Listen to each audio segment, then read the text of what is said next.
Hello friends, आज मैं 30 नवंबर के इम्पॉर्टेंट करंट अफेयर्स आपके लिए लेके आई हूँ, जो कि आपकी परीक्षा के दृष्टिकोण से बहुत ही महत्वपूर्ण है।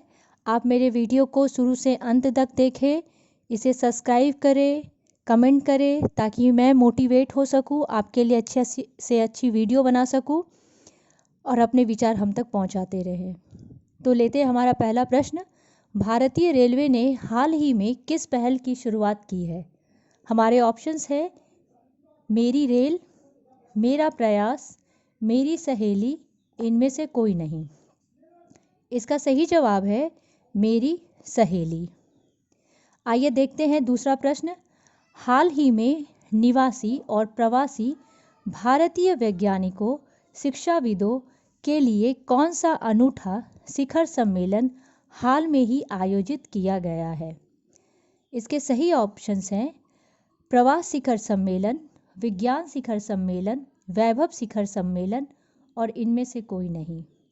इसका सही जवाब है वैभव शिखर सम्मेलन। हाल में ही निवासी और प्रवासी भारतीय वैज्ञानिकों, शिक्षाविदों के लिए वैभव शिखर सम्मेलन आयोजित किया गया है, जिसमें लगभग 2600 प्रवासी भारतीयों ने शिखर सम्मेलन के लिए ऑनलाइन पंजीकरण किया था।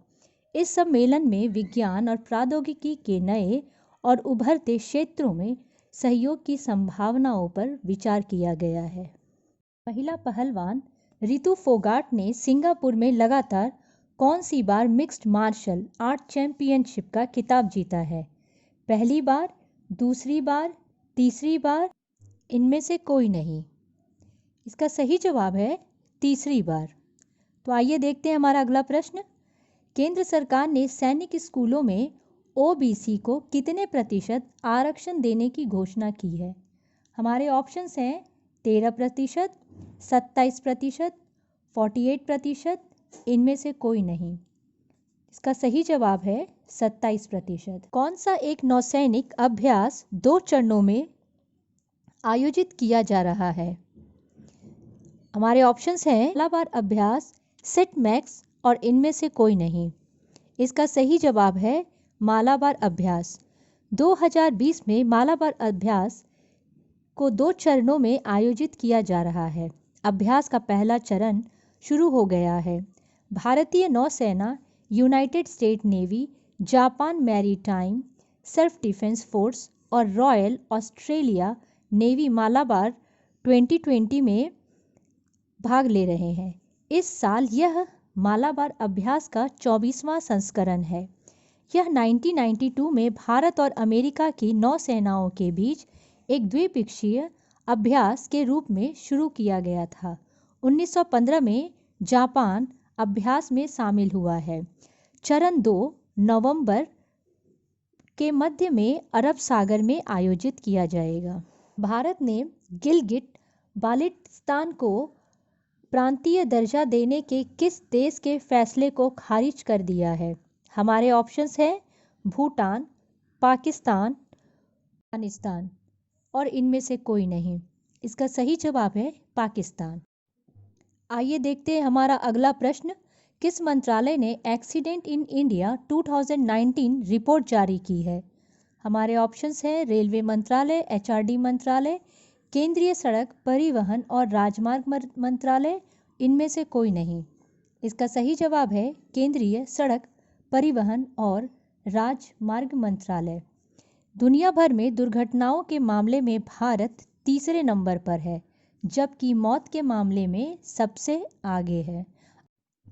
देखते हैं हमारा अगला प्रश्न। किस मंत्रालय के मुताबिक 31 अक्टूबर 2020 तक कुल 80 lakh GST-R 3P return file किए गए हैं? हमारे ऑप्शंस हैं वित्त मंत्रालय, नीति आयोग, वित्त आयोग, इनमें से कोई नहीं। इसका सही जवाब है वित्त मंत्रालय। कोविड-19 के कारण संकट में आई भारतीय अर्थव्यवस्था में अब सुधार होने लगा है। इसका ताज़ा संकेत goods and services tax GST collection से मिलता है। वित्त मंत्रालय के डाटा के मुताबिक अक्टूबर में GST कलेक्शंस 1.05 लाख करोड़ रुपए से ज़्यादा रहा है। फरवरी के बाद पहली बार जीएसटी कलेक्शन का आंकड़ा 1 लाख करोड़ के पार पहुंचा है। वित्त मंत्रालय की ओर से जारी रिपोर्ट में कहा गया है कि अक्टूबर 2020 में जीएसटी कलेक्शन एक साल पहले के समान अवधि के मुकाबले 10% ज़्यादा रहा है। दुनिया भर की कंपनियों के लिए कौन सा पसंदीदा निवेश राज्य बना है? हमारे ऑप्शंस हैं उत्तर प्रदेश, सेकंड मध्य प्रदेश, थर्ड जम्मू और कश्मीर और इनमें से कोई नहीं। इसका सही जवाब है उत्तर प्रदेश।